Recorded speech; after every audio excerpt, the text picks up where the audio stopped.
다음 주는 우리 맥추절이죠. 맥추절의 예물은 늘 하던 대로 어려운 이웃들을 위해서 사용될 것입니다. 오늘 마태복음 17장에 귀신 들린 아이를 고치시는 예수님의 이 모습 속에서 우리가 얻어야 될 교훈은 결국 주제가 믿음입니다. 믿음. 그런데 공간복음 기자들이 이 내용을 다 기록을 하고 있어요. 변화산의 내용을 다 기록했듯이 이 내용은 공간복음 기자들도 똑같이 기록을 하고 있는데 강조점이 조금씩 다릅니다. 예를 들어서 누가복음 같은 경우에는 누가의 기자가 이 모든 결과를 하나님의 영광과 위엄에 초점을 두었어요. 그래서 모든 사람들이 하나님의 그 위엄과 영광에 놀랬죠. 그리고 하나님께 영광을 돌리게 됩니다. 그리고 두 번째는 마가복음인데 마가복음 기자는 금식과 기도 외에는 이런 유가 나갈 수 없다. 금식과 기도 외에는 이런 유가 나갈 수 없다. 그래서 기도에 강조점을 두었어요. 근데 오늘 이제 우리가 살펴볼 마태 기자는 믿음에 초점을 둡니다. 그래서 믿음에 대한 설명이 유독 자주 많이 등장을 해요.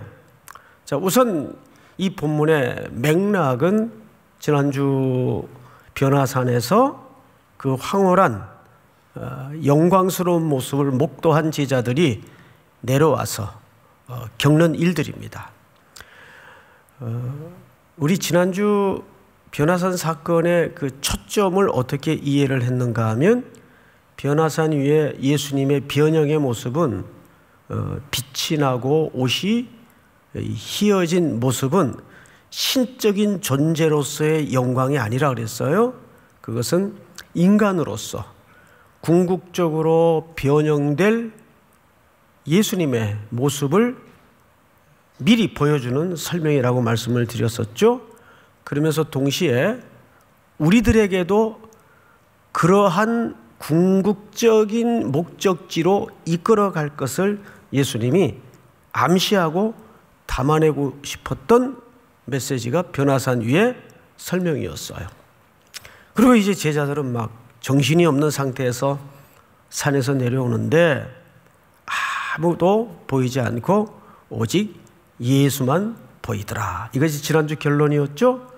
그리고 산에서 내려왔는데 한 아버지가 한 아들을 예수님에게로 데려와요. 그러면서 하는 얘기가 선생님이 안 계신 틈에 당신의 제자들에게 이 아이를 부탁을 했었는데 어찌하지 못하더이다. 이 아이를 좀 고쳐주십시오. 그런데 그 아이의 상태는 매우 오랫동안 심각한 상태예요. 이제 그 현실적인 부분을 좀 보도록 하시죠. 자, 14절을 좀 볼까요? 오늘 본문 첫 절인데 그들이 무리에게 이름에 예수의 일행들을 얘기하는 거겠죠. 한 사람이 예수께 와서 꿇어 엎드려 이르되 주여 내 아들을 불쌍히 여기소서. 그가 간질로 심히 고생하여 자주, 이 자주라는 말은 반복적인 상태가 오래되었다 그 뜻이에요. 자주 불에도 넘어지며 물에도 넘어지나이다 이렇게 되어 있어요. 자, 근데 여기 병명이 뭐라고 되어 있죠? 간질병이라고 되어 있어요. 간질병. 그런데 이 병명을 좀 조사를 해봤더니 이 병명에 담아진 내용들이 좀 뜻밖입니다. 이렇게 루나라는 표현을 써요. 루나. 영어로는 달을 뭐라 그러죠? 달. 문이라고 하죠. 문. 그런데 루나르, 정확히 표현을 하자면 영국식 발음으로 하자면 이게 이제 달이에요, 달. 그래서 이 병이 문스트로크라 그래서 이제 달병이라고도 합니다. 달병. 이 당시 사람들이 아마도 그렇게 믿었던 것 같아요. 예를 들어서 이런 발작병은 달의 기운을 받아서 영향을 끼친 걸 거다. 이런 어떤 전해 내려오는 이야기가 있었던 것 같아요. 그래서 이 헬라 말을 보면 이렇게 되어 있습니다. 세레니아 조마이. 여기에서 세레네라는 달이라는 표현이 등장을 하죠. 그런데 여기서 간질이라고 했을 때는 하나의 그 나타나는 표현, 어떤 증상을 얘기하는 거지, 그렇다고 해서 이 병이 뭐 귀신이 관계된 병이라든지 그런 식으로 오해를 하면 안 되죠. 어쨌든 이 아들의 상태는 자주 불에도 넘어지고 자주 물에도 넘어지고, 그래서 아버지는 이 아들을 다급한 나머지 예수님과 그 제자들에게 좀 부탁을 하고 싶었던 것 같은데, 마침 예수님이 몇 명의 핵심 제자들을 데리시고 산에 올라가 있는 틈에 찾아왔던 겁니다. 예수님 안 계신 틈에 이 제자들이, 산 아래 남겨진 제자들이 이 아버지의 상황을 놓고 열심히 노력을 했겠죠. 그런데 아무 변화도 일으키지 못한 거예요. 성경을 또 보십시다. 16절, 내가 주의 제자들에게 데리고 왔으나 능히 고치지 못하더이다, 이렇게 되어 있습니다. 자, 근데 17절을 한번 같이 읽어볼까요? 17절 시작. 예수께서 대답하여 이르시되 믿음이 없고 패역한 세대여, 내가 얼마나 너희와 함께 있으며 얼마나 너희에게 참으리요, 그를 이리로 데려오라 하시니라. 예, 여기 믿음이 없고, 그 믿음이 없는 결과는 뭘로 나타났죠? 패역한 세대예요. 이 패역하다라는 말은 궤도 이탈이 되었다, 그 뜻이에요. 그러니까 여러분, 히브리서 11장에도 우리가 몇 주 전 살펴보았듯이 이런 말씀이 있었어요. 제가 읽어드리겠습니다. 그러므로 우리는 두려워할지니 그의 안식에 들어갈 약속이 남아있을지라도 너희 중에는 혹 이르지 못할 자가 있을까 함이라. 그들과 같이 우리도 복음 전함을 받은 자이나 들은 바 그 말씀이 그들에게 유익하지 못한 것은 듣는 자가 땡땡과 결부시키지 아니함이라. 땡땡이 뭐였을까요? 그렇죠, 믿음과 결부시키지 아니하였습니다. 그러니까 어디에만 머물렀다는 얘기예요? 그냥 듣는 데만 머물렀다는 얘기예요. 우리 너무 많이 듣잖아요, 설교를. 이 설교를 좀 줄여야 돼요. 사실은 너무 홍수 속에 눈을 뜨나 앉으나 일어서나 앉으나 많이 들어요. 그런데 오늘 히브리 4장의 기자의 이야기처럼 이때도 성도들이 거듭되는 환난과 네로 치하의 그 학정 때문에 신앙이 많이 흔들리고 있었어요. 그래서 그들의 들었던 말씀이 미처 무엇과 결부되지 않았어요? 그들의 믿음과 결부되지를 못했어요. 자, 오늘 이 제자들도 이제 거의 3년 가까운 시간을 예수님을 쫓아다녔어요. 동고동락하고 예수님이 일으키시는 기적도 보고 예수님의 말씀도 누누이 들었어요. 그런데 현실에 딱 부딪히니까 아무 능력을 행하지 못하는 무기력한 상태에 빠져 있는 모습을 여지없이 드러냅니다. 나중에 이 제자들이 따로 예수님에게 묻죠. 조용히, 우리는 어찌 그 귀신을 능히 쫓아내지 못하였나이까. 이 제자 그룹은 장차 어느 공동체의 예표적 그림이었어요? 그렇죠. 교회 공동체의 성도의 공동체인 교회 공동체의 예표적 그림이었어요. 어쩌면 오늘 그것은 우리를 향한 질문일 수도 있고 이 시대 교회를 향한 성경의 도전일 수도 있어요. 이렇게 거리마다 골목마다 건물마다 빼곡히 십자가의 숲을 이루고 있는데 어찌 이 귀신 들린 것과 같은 세상은 변화되지 않습니까? 이렇게 많은 그리스도인들이 요소요소마다 곳곳마다 들어차 있는데 어찌 세상은 바뀌지 않는 겁니까? 이 똑같은 질문이에요. 이 질문 속에는 오늘 이 시대를 살아가는 성도 각자에게 뿐만 아니라 수없이 들어선 교회들을 향한 강렬한 도전의 말씀일 수가 있어요. 어찌하여 우리는 그 귀신을 능히 쫓아내지 못하였나이까? 근데 여기에 예수님이 일관되게 뭘 지적했죠? 마태의 기자를 통해서 믿음이 없는 패역한 세대예요. 자, 그래서 우리는 성경 몇 구절을 좀 볼 텐데 보기 전에 믿음은 어디서 납니까? 예. 늘 정답은 알고 계신다는 게 문제예요. 우리 로마서 10장을 좀 볼까요? 로마서 10장 다 같이 시작. 그러므로 믿음은 들음에서 나며 들음은 그리스도의 말씀으로 말미암았느니라. 제자들은 그리스도의 말씀을 들었을까요? 못 들었을까요? 들었죠. 근데 왜 믿음이 없어요? 이게 참 아이러니란 말이에요. 3년 가까이 누구보다도 지근거리에서 예수님의 가르침을 받고 행하신 일을 보고 듣고 경험했어요.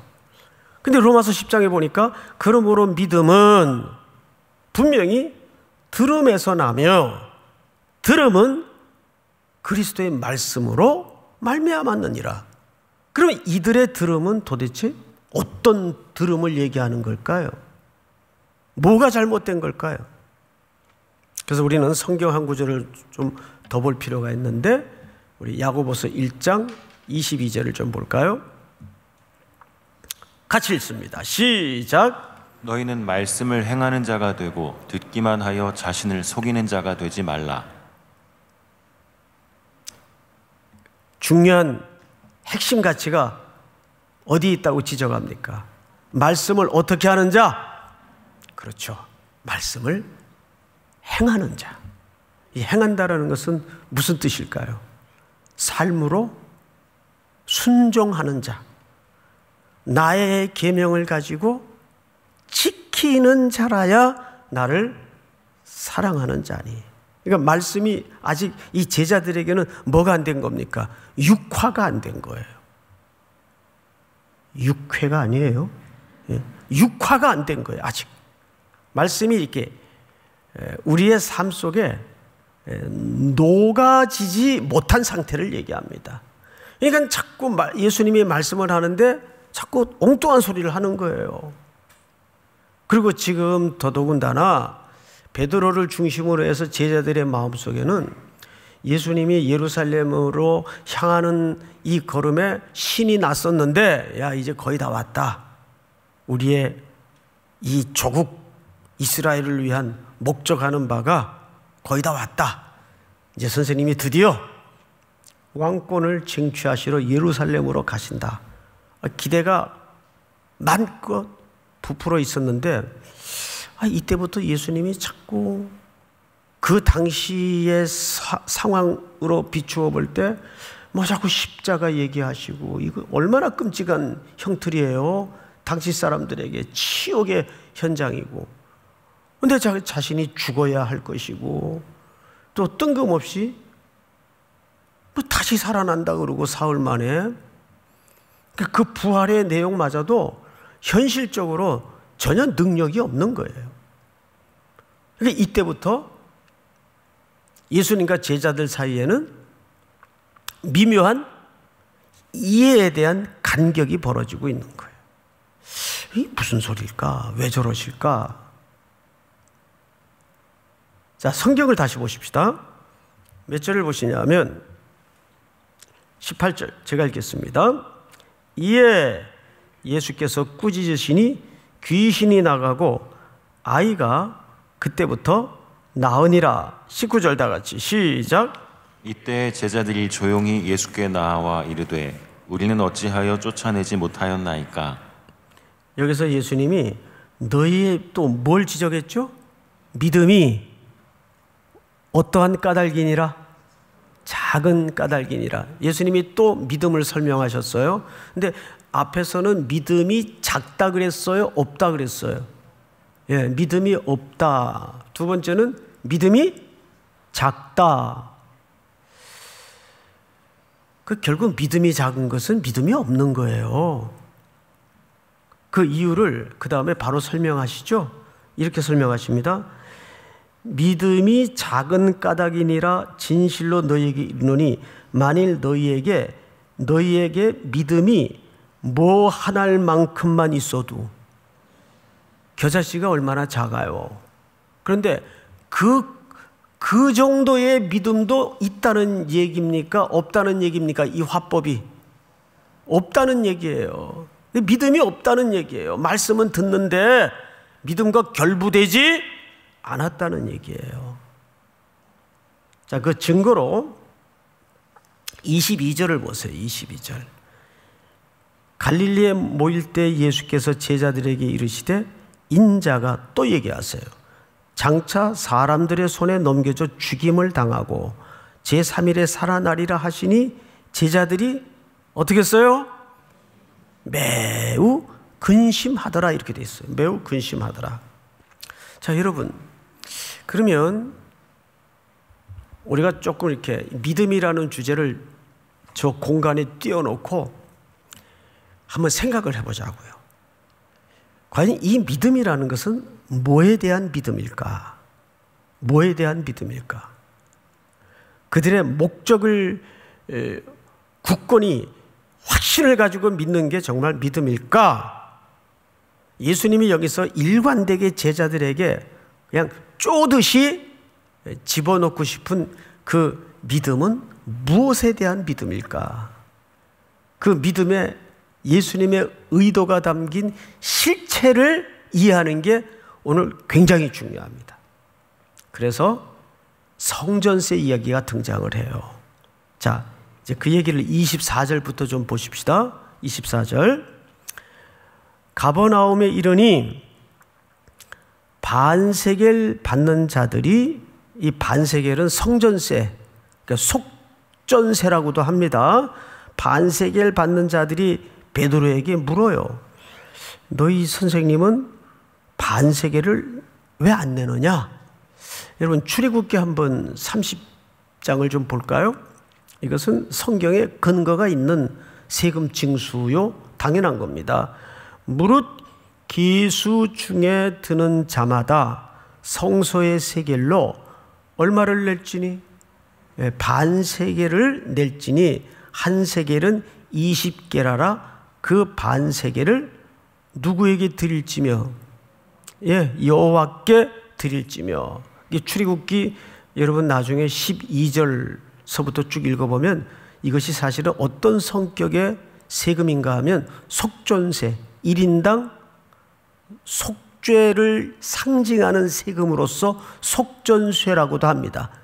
이게 세겔은 일반 사회에서 통용되는 화폐가 아니고 성전에만 드릴 때 쓰는 구약식 비트코인이에요. 독특한 이제 화폐 단위죠. 그래서 이 세겔의 단위는 오랜 역사를 가지고 있단 말이에요. 느헤미야서 같은 데도 찾아보면 느헤미야 10장에 나중에 가셔서 보세요. 예루살렘에 돌아온 이스라엘 백성들이 성전에 소모되는 비용을 피차 부담하기 위해서 이 속전세 세겔을 다시 언급을 합니다. 돌아와서. 그렇듯이 여기서 어떤 이 반세겔을 받는 자들이 베드로에게 나와 물어요. 너희 선생님은 왜 반세겔을 안 내느냐? 그때 베드로의 대답을 유심히 보세요. 이르되 내신다. 그러니까 걱정하지 마세요. 그분 내십니다.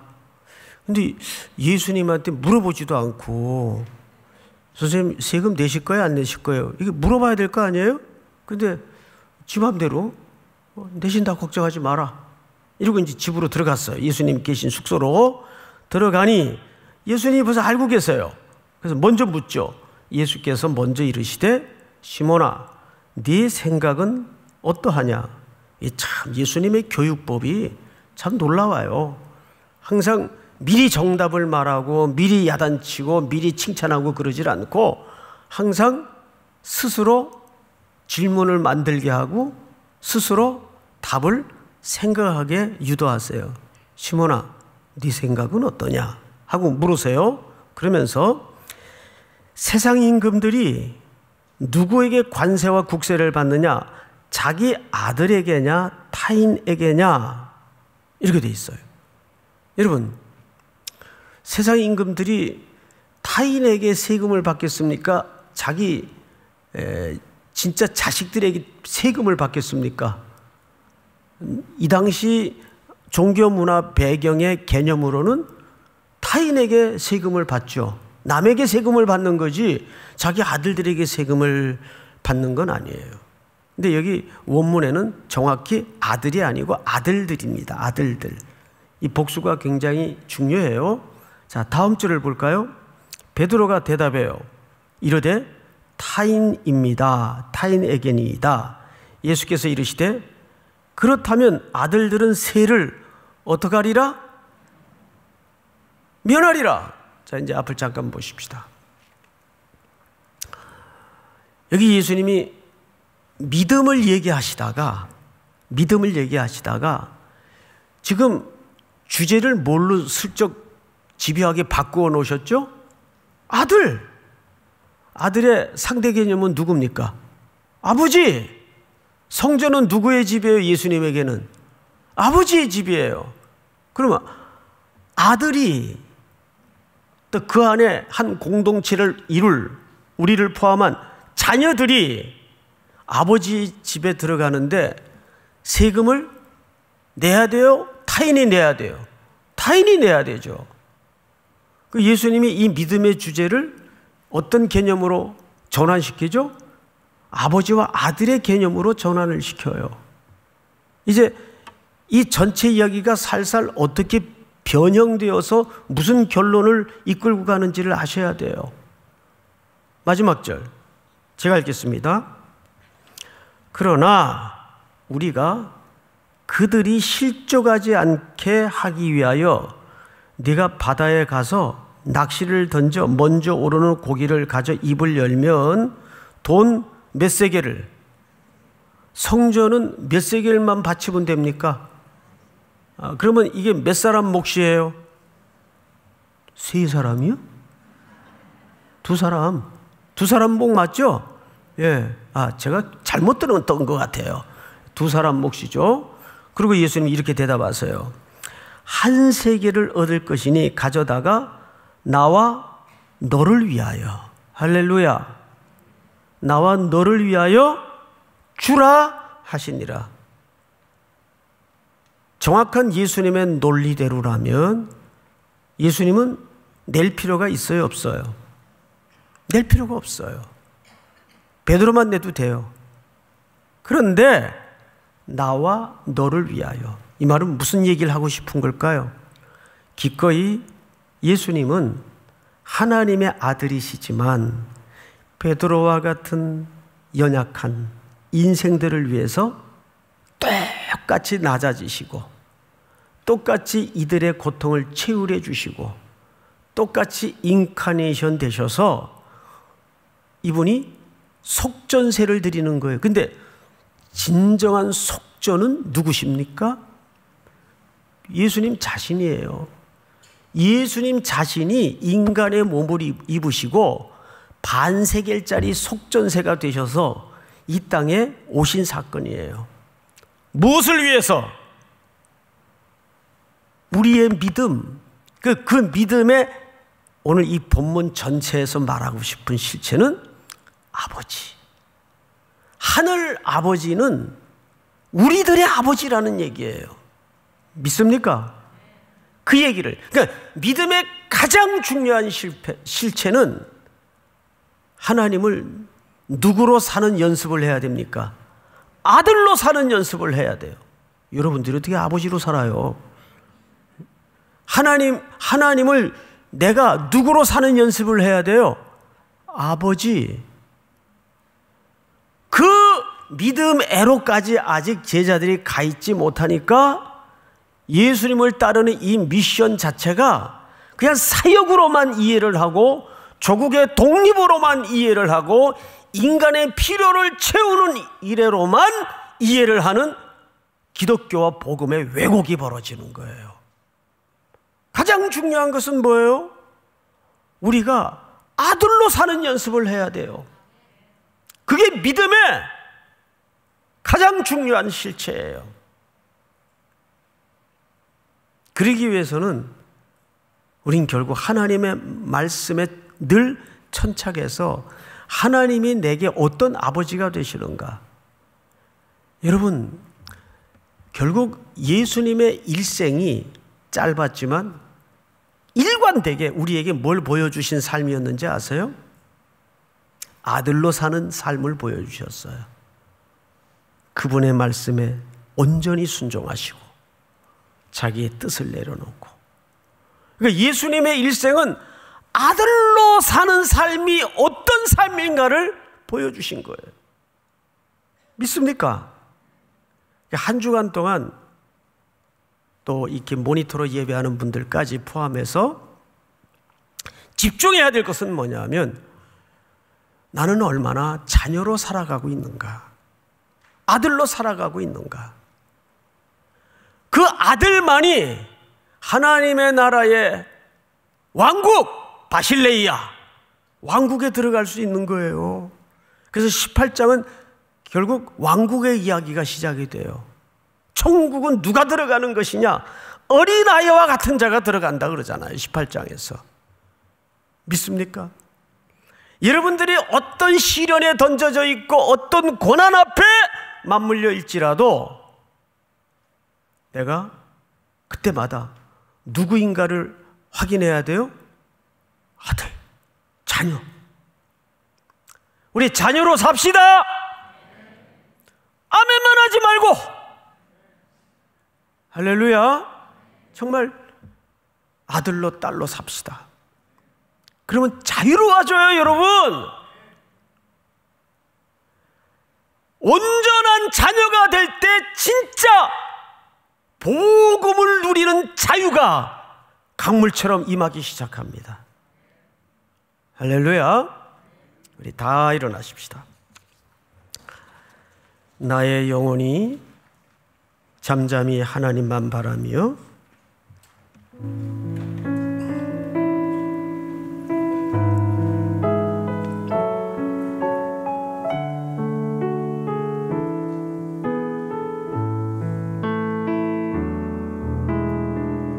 나의 영혼이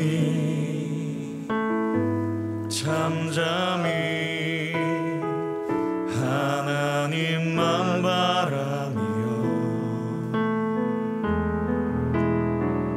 나의 구원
갈망하며 여호와를 갈망하며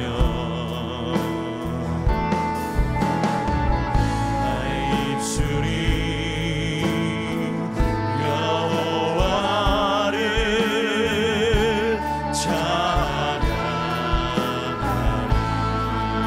나의 영혼이 즐거이 나의 영혼이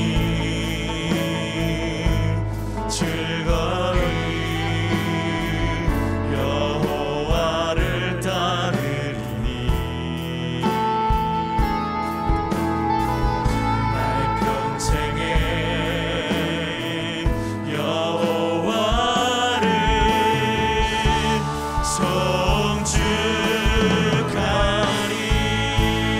오직 주만이 나의 반석 나의 반석 나의 구원이시니 주만이 나의 산성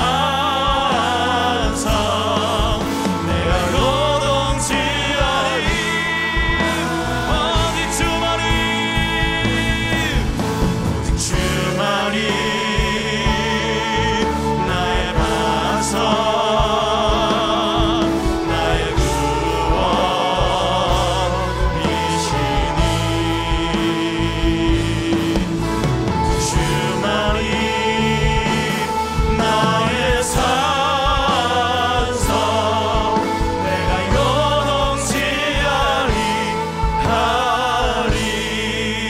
아니하리. 우리 서신처럼 한번 기도합시다.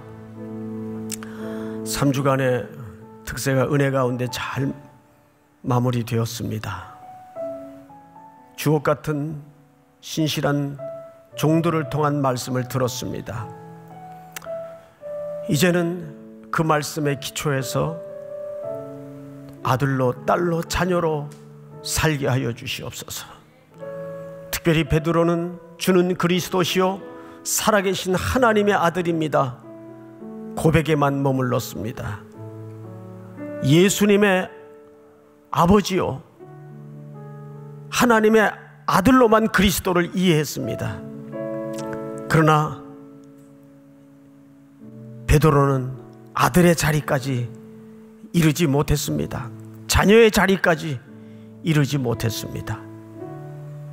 오늘 주신 말씀처럼 이 한 주간 속에 어떤 상황, 어떤 경우를 마주할지라도 아들로 살게 하시고 자녀로 살게 하여 주시옵소서. 예수님의 일생은 자녀로 살아내는 법이 무엇인가를 우리에게 보이셨습니다. 우리 주여 부른 다음에 소리내어 기도합니다. 주여!